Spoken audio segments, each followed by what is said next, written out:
குமராஜா எங்க போற எங்கயா போற?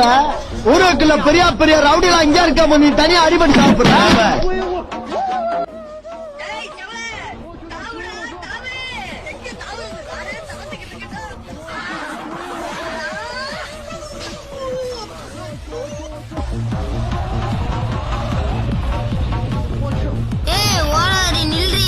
மச்சான் கூப்பிடுறேன்ல, நின்று என்னன்னு கேட்டு போ. ரொம்ப தான் பேசுறான், கலக்குமார் பிய போய் பாரு. அடியெல்லாம் பிஞ்சா கட்டிக்கலாண்டி, நீ முதல் நில்றி.